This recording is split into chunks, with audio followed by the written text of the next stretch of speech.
This is Daily Tips that may or may not help you with Ariel and Ned. Today it's just me, Ariel Nissenblatt, but you're hearing us on an off day. Usually we host this podcast Monday through Friday, but once a month we release a longer form episode with our guest tipper of the month.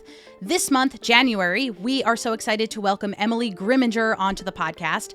Emily will be sharing tips with us throughout the month about her life and about how to start a business and about how to quit your job and so much more. So I'm really excited today to bring Emily onto the show so we can get more into those tips and also get some context about her life and what caused her to start a company that creates flushable butt wipes. So Emily, welcome to the show, and please tell us who you are, and then we'll get a little bit more into the details of your life. Amazing. I'm Emily. I am one of Ariel's very old childhood friends. Oh, a dog, yeah. We'll get into that. So I started a Chic flushable wipe company that launched at the end of August. And I started it because I think that just using dry toilet paper is not doing the job. And all the other wipes on the market were baby looking or plastic packaging and crinkly, and I was always hiding them. So I thought, like, I can probably do something different with this. Wow. Amazing. I never actually heard the story of how it came to be. I mean, I feel like you and I have known each other for a long time. You mentioned that, and we'll get into that. And then also why I thought you'd be a perfect guest is because I feel like we don't often talk to people who are creating physical products. So I think that puts you in a unique position. But I have only seen your story on Instagram, so it's really cool to be talking about this for the first time face to face, even though it's a remote conversation. You're in Los Angeles. You recently moved to Los Angeles. Tell us what prompted that move and how it has shaped your business. Yeah, so I moved about 3 years ago now, and I was in New York for, 6, 7 years, which is also where I grew up.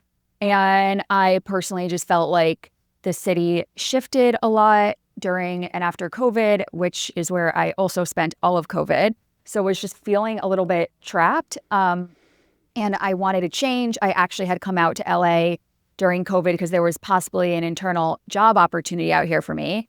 And I was kind of just appeasing them. And I was like, sure, like I want to get out of the house anyway. I'll come out here. I never thought I would leave New York in my life. I came out here. I loved it. And then after 2 years of going back and forth debating moving, I pulled the plug and came out here. Amazing. As some listeners might know, I also lived in Los Angeles, so I'm sad that we flipped and now I'm in New York and you're in Los Angeles. But I feel like I've sort of mentioned this. We've known each other since we were like 10. Is that right?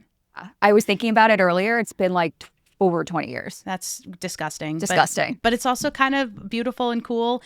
And you mentioned this in one of the tips that you're going to share this month, that you grew up as somebody, you didn't consider yourself academically gifted. And the reason I can say that is because I too did not consider myself academically gifted, and it hurt a lot. And so it's super cool to see you thriving in your life in Los Angeles and in your business. And you mentioned that as part of coming out to Los Angeles, you were going back and forth a bit.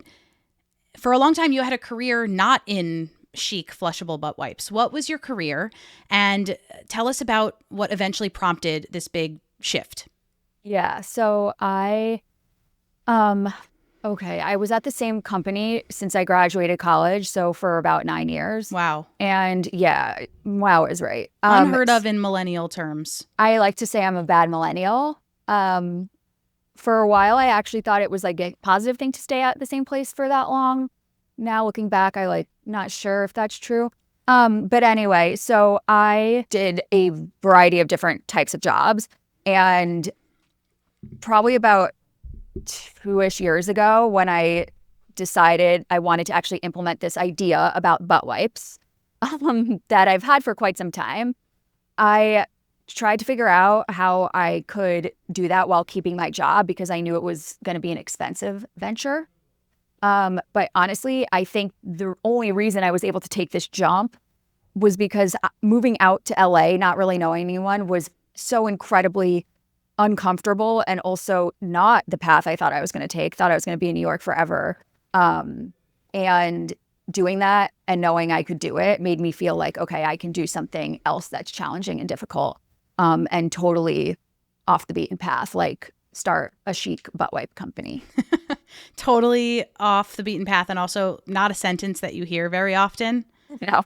So how did you come to understand that potential product market fit? I'm sure, those are terms that you've probably come across a lot. It's terms that I've understood just from like listening to podcasts about how people make things, like how I built this.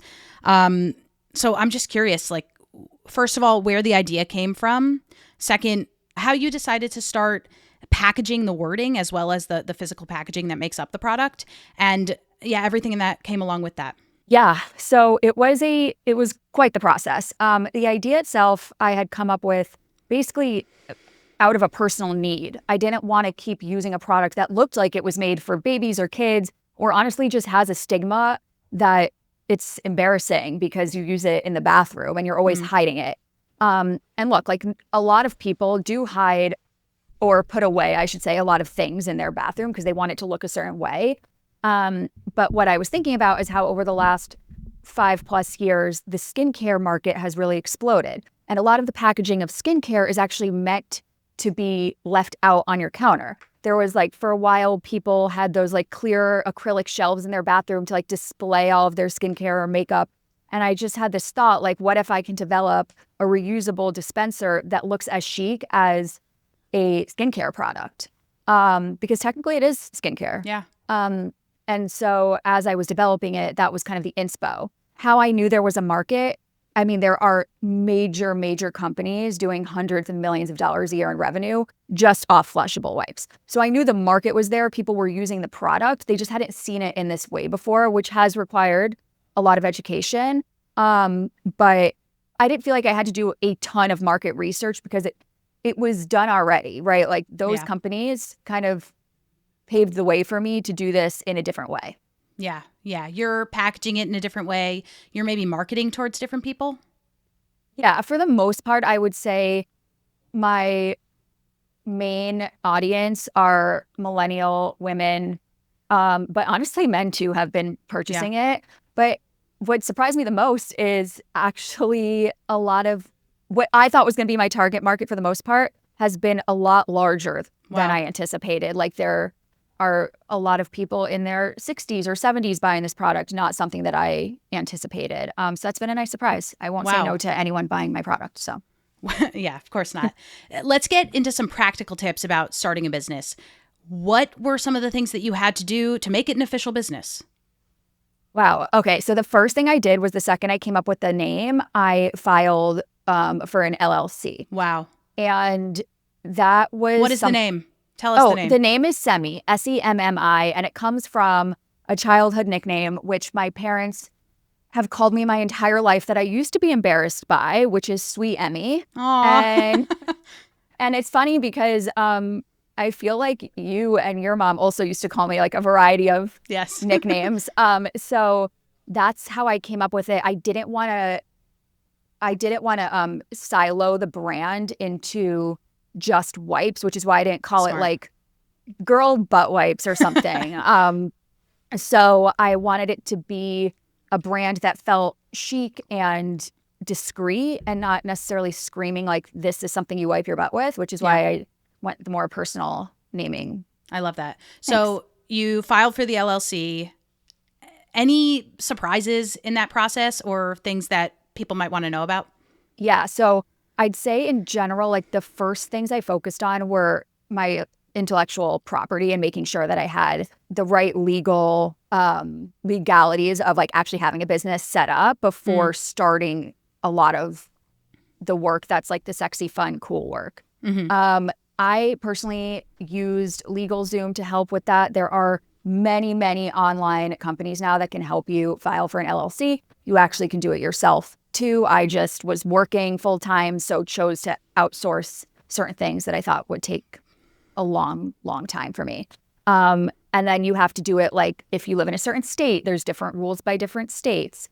So I had to do that in California and I had to get a business address and all these different things. You have to file for what's called an EIN number, which is essentially a social security number for a business. Wow. Didn't know about that. Like it's just all these things that are really the backbone of being able to stand up the business legally. Wow. What else went into the beginning stages? I imagine you had to buy a domain. I imagine you had to come up with a logo. How did you do those things? Yeah, so I did buy a domain. I also ended up speaking to a few different people. I did a ton of research on wipes themselves, but then on product development companies, because I knew I didn't have the background to make a high-end product or a design background. So I spoke to a bunch of other founders, did research, interviewed a ton of product development companies, ended up going with a small product development company that's based in Connecticut. And they have engineers in place that can really go deep in the design. So I pitched them my idea. I told them what I wanted to do. I showed them different shapes, and literally it was examples of things that I saw in Target, like a ceramic dish that I thought looked cool. Or when I was deciding on the colors, I found other products in my life that had the colors that I wanted, boxed it up, sent it to them. And like literally a fork that I like in my house that's the right shade of gold. I donated it to my business. So all these little things that seem like you could just like click a button and press go are not it. I also, at that point, again, like a lot of the decisions I made were based on the fact that I knew I didn't have the time to do it myself. Mm-hmm. So I had hired a woman, a freelancer, to help me with some of the early branding design work and packaging work, because the packaging work itself is like a whole other thing I didn't even know that have to be in certain like guidelines and dye lines, and I didn't know what a dye line was. I mean, I literally didn't know what any of this was. That's amazing. So I hired people in the beginning to help me with the things that I truly knew I couldn't do myself because I was working. Yeah, because you were working a full-time job while figuring all of this out. Yeah. What became more on you when you did quit your job? What did you now have the time to do? And what did you pick up as part of the work? Yeah. So I do want to share something actually, because this is a really interesting question you're asking. After I quit my job, it took me over a month to figure out how to set up my life in a way that I could like figure out how to run my own business. It's very difficult to go from a job where you have a calendar, a schedule, Mm-hmm. you know what to do, how to do it. Structure. And all of a sudden I had to figure all that out by myself. You have to you have to fill your day. I have to fill my day, and there's plenty to do. Right. It was more, the most challenging part was the tools I had in my corporate job, like time blocking, did not work yet for me at the beginning stages of running semi full-time, because 90% of the tasks I was doing, I had no idea how long they were actually going to take me to do. So I would block 2 hours to do my website on Shopify. It would take me 6 hours to do one thing. My first TikTok I ever created, it took me 10 hours to edit. It doesn't, thank God, take me that long anymore. It did. And I was like, how am I going to ever do this? So I share that because it's not this like easy transition where all of a sudden I can just go and get everything done. There are things like coding that take a really long time. Yes, AI is helpful to an extent. Sometimes it's not as helpful as you think it is. Yeah. Wow. There is so much that goes into this. And I want to go deeper on the business side of things. A lot of the tips that you share throughout this month are learnings from your experience starting a business, but they're also broader. They also get into trusting yourself and making sure that you know when to ask for help and things like that. Social media is a huge part of running a business nowadays for a lot of different people. I've noticed, I mentioned a few moments ago, that a lot of what I know about your business is by following you on social media. And I feel like you do an amazing job. First of all, using the trends to promote your business. How did you learn that? How did you get plugged into the world of social media? And how does it fit into your process for putting content out and potentially reaching new customers? Yeah, so that's a good question. One thing I did not take into consideration before doing this was that right now, people want to see everything. that you're doing behind the scenes. At no point in my life did I ever stop and think to myself, I want to be in front of the camera. I love to public speak. I do not. So I had to just get on board with that really quickly. I brought on a consultant for 3 months. She is the co-founder of a very, very successful travel iron company, and I trust her a lot. I had met her a couple years ago when I first shared the idea of Semi, and she really helped me set up a lot of the basic components that I need to be focusing on, one of which was social media. And I was very much trying to go against the grain of, I don't want to do the trends. And she said, honestly, every time you see a trend, just take out your phone and record it. Damn. And I started to do that. The only reason I say I wanted to go against the grain was because I don't always like doing the trends. Yeah. But actually finding a way to incorporate some of these silly trends into a flushable butt wipe company is a very creative muscle to flex. So it actually has helped me quite a bit. Wow. I love that. And what have you seen as a result of being active on social media? I have seen, I've grown. I have a very small, relatively speaking, social media following, but it's grown quite a bit. The more I post, the more that grows. And in turn, I'm able to just reach a broader audience of people who aren't finding me from word of mouth. So at first, a lot of it was word of mouth. It was friends and family. This has really helped me expand to a whole other network of people that would have been completely untapped otherwise. And has it translated to sales? Social media, has that translated to sales? That's an interesting question. Yes. So it has.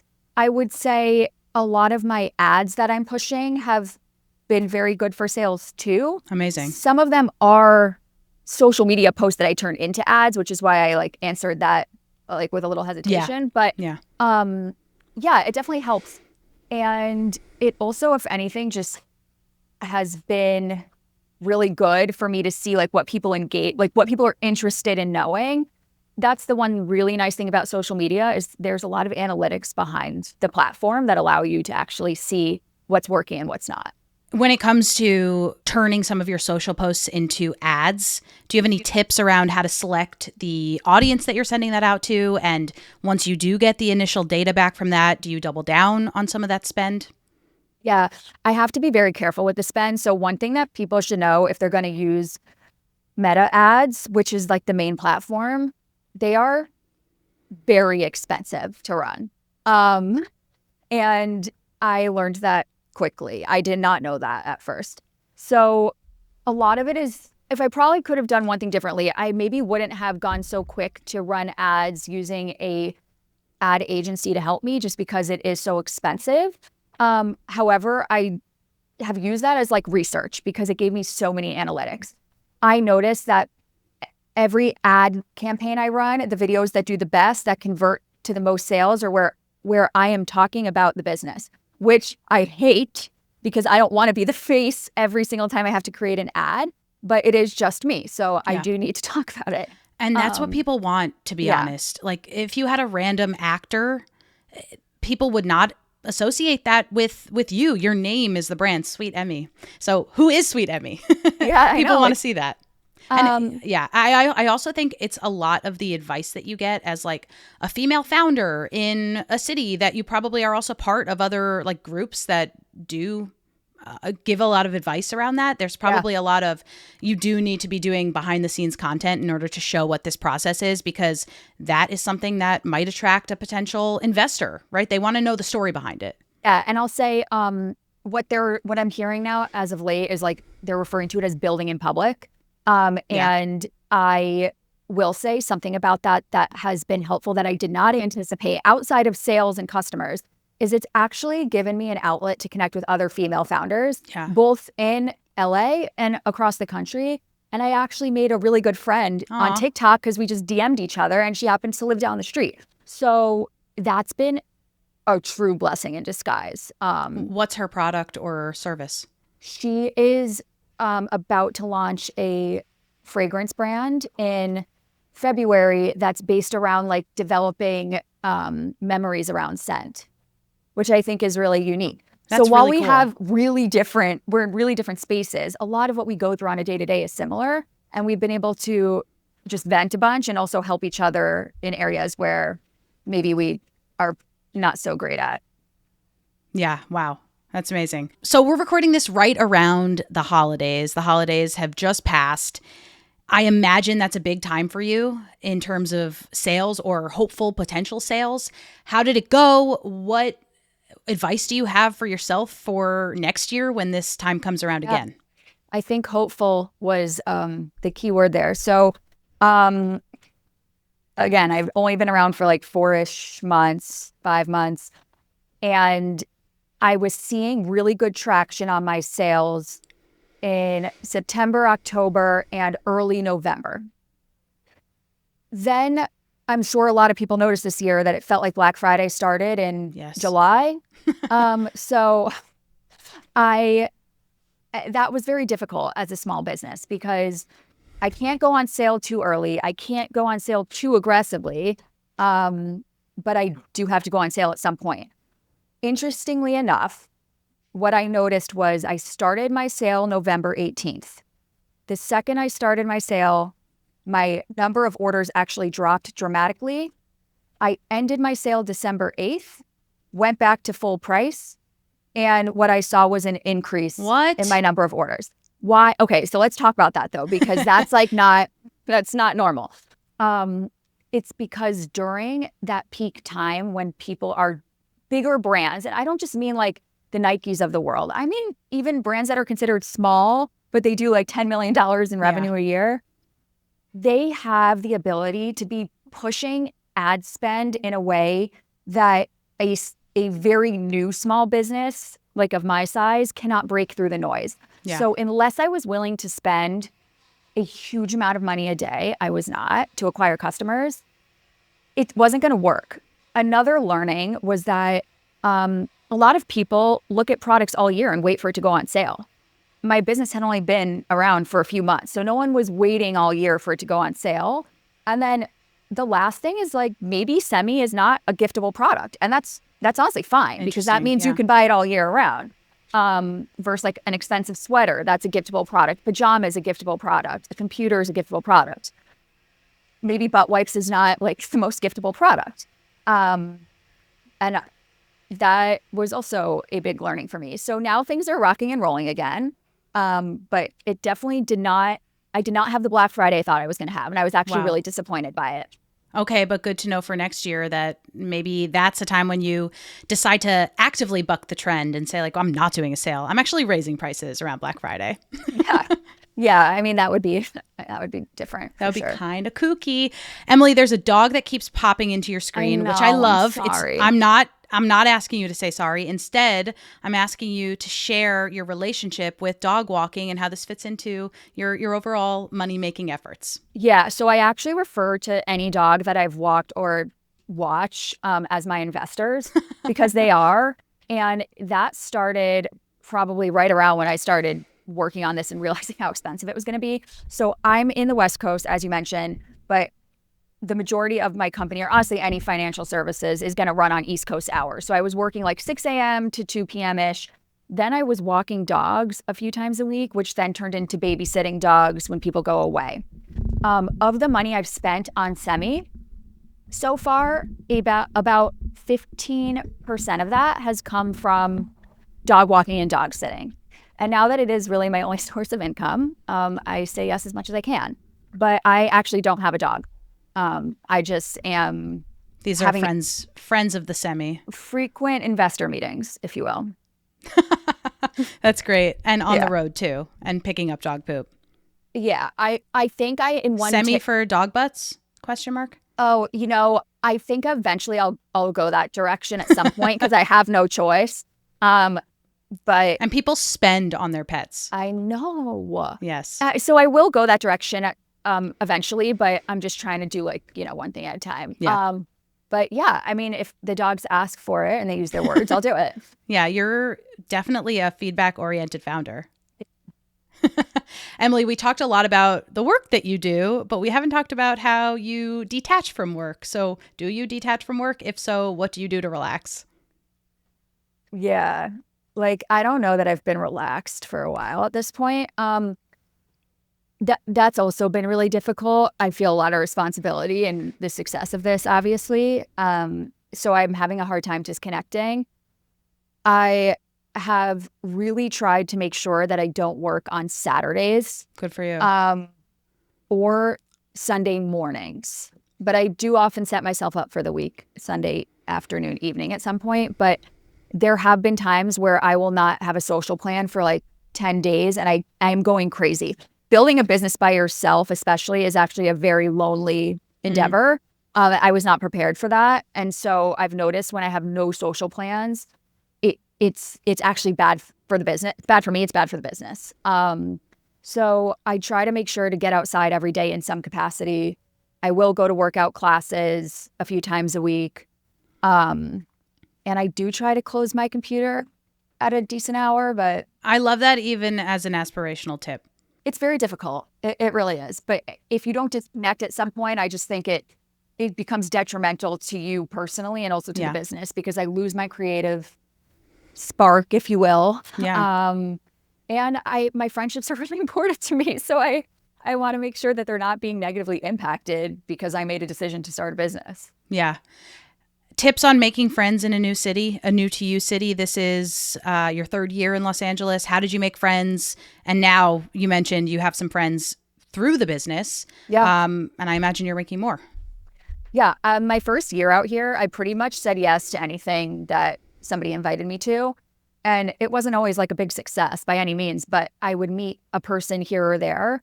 Also, someone would say that their cousin's best friend's like fiance, I don't know, lives out here and would love to get coffee. And I would always do that. So just constantly putting myself out there.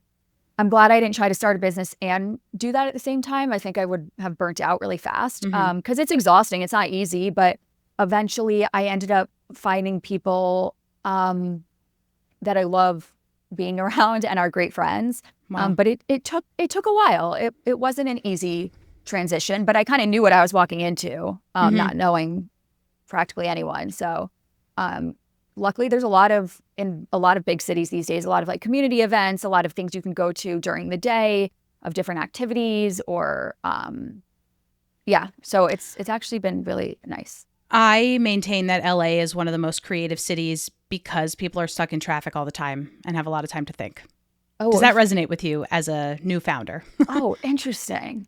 Some of my best ideas came from listening to podcasts in the car, but also just from being in the car, hour after hour after hour, commuting. Okay, but and don't trying I have to figure out I think how I have to say myself. that my best ideas come from like when I'm in the bathroom. That's really fitting. When I was commuting, I was only like 15 minutes away and I was always reverse traffic. So I wasn't. Nice.